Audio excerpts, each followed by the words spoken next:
Welcome back, everyone. Joining you from Cardiovascular Interventions in Orlando, and I appreciate you tuning in.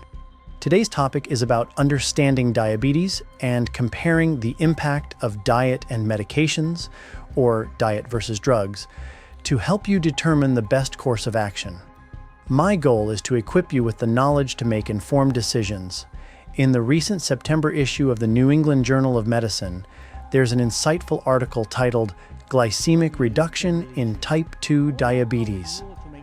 I'd like to delve into this topic and shed light on the comparative effects of diet and medications in managing diabetes.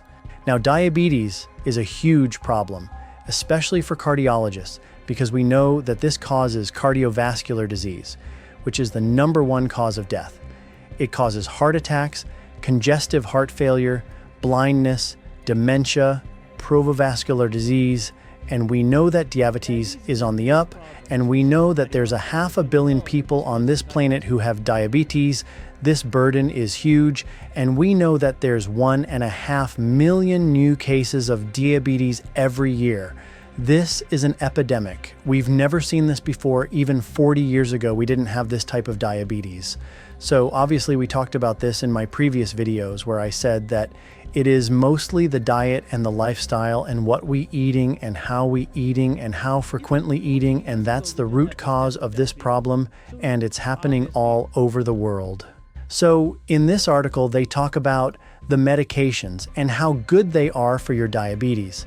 And what I talk about in my previous videos is how good diet is in completely reversing your diabetes.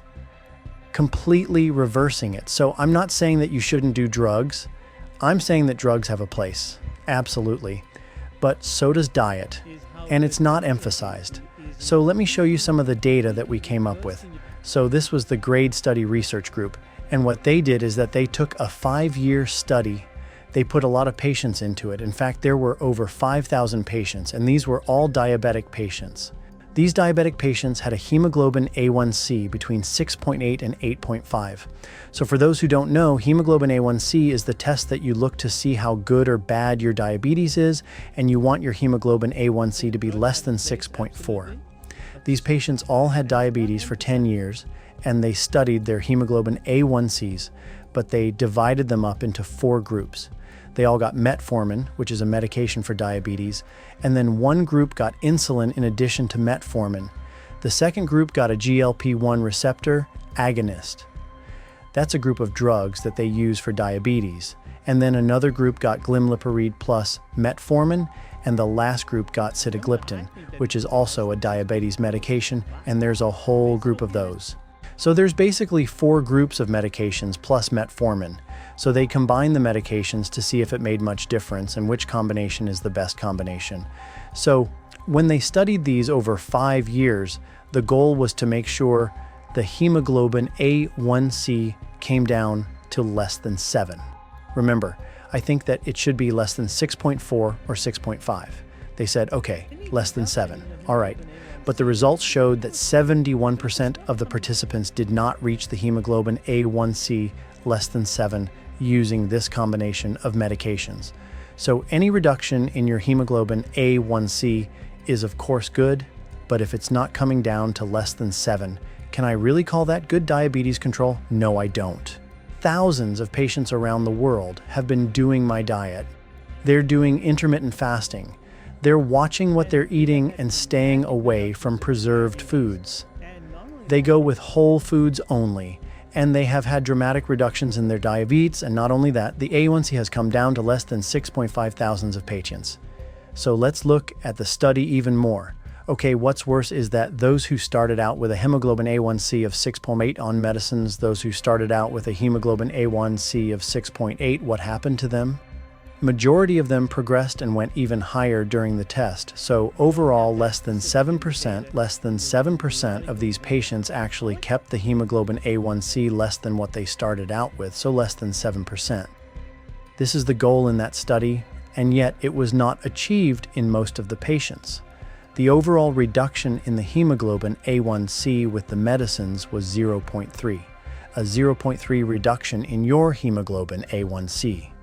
Progression of disease, A1C, overall less than 0.3. No major difference between any of the combinations. So, yes, the study did show a small reduction in the hemoglobin A1C. Some combinations were slightly better than others, and I think that the GRP1 receptor agonist reduction was probably because of weight loss, but we don't have that specific in the data in the article over here. I want you to share something else with you. The adverse effect rates were all greater than 30%. That means 30% of patients in each group, more than 30%, had side effects. Weight gain was between 9% and 13% of the patients all had weight gain instead of weight reduction. And GI symptoms, at least 30 to 35% of the patients got GI symptoms on the medications. So what I'm saying is that yes, the study did show a small reduction in hemoglobin A1C, but am I happy with that? The answer is no. There was progression of disease instead of curing the disease process. My dietary programs, which you all have heard about, means no concentrated sugars, no concentrated simple carbohydrates, no high fructose corn syrup, no processed foods, no refined products, because these are the things that cause that intense insulin secretion in the body and causes insulin resistance. So when you don't secrete excessive amounts of insulin, you will not get insulin resistance by cutting down on the sugar. You have to cut down on sugar. And you know, some patients come to me and they say, oh no, I have to be on so many carbs, simple carbs. I'm a diabetic. Why? You do not need simple carbs if you are diabetic because you're simply going to stimulate more insulin production in the body. Type 2 diabetes is hyperinsulinemia, too much insulin production because you have insulin resistance.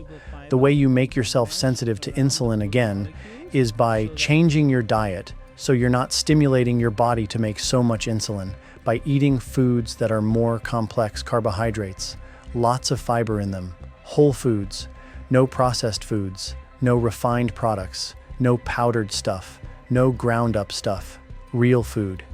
That when you swallow it and eat it and goes down, that real food will not cause a tremendous surge in your insulin.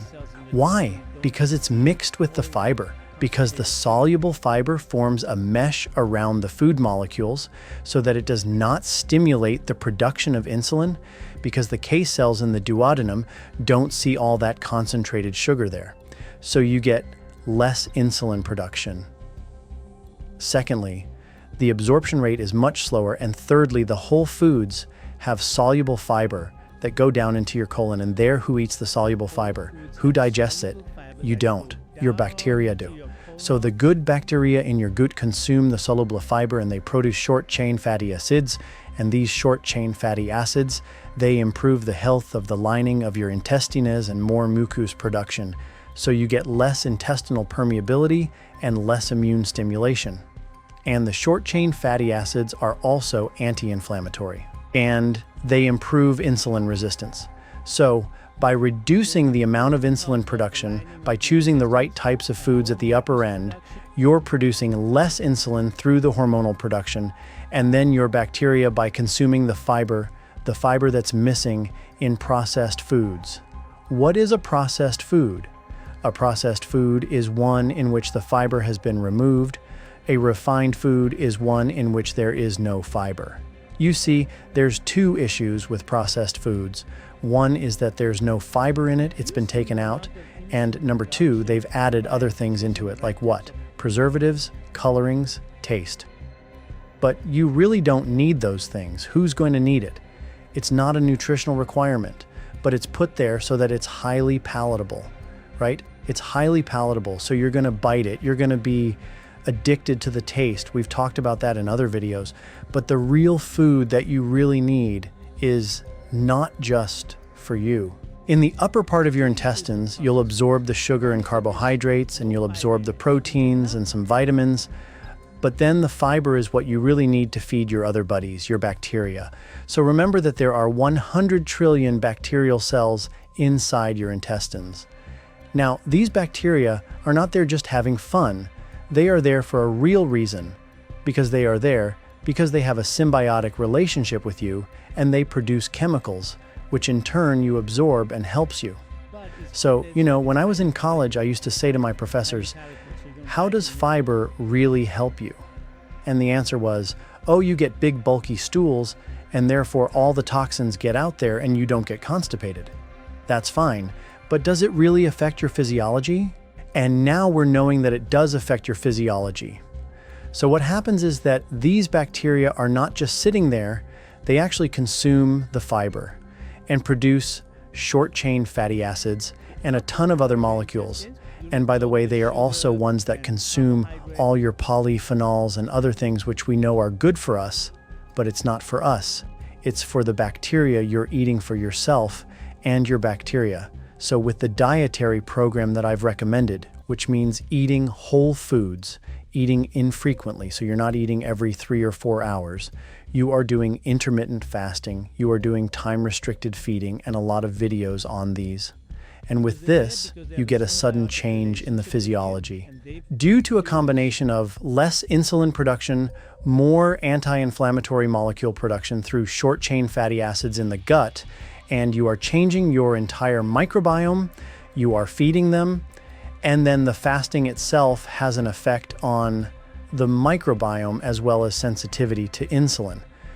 So it's a win-win all around. I mean, you think about it, this is how your body was supposed to be.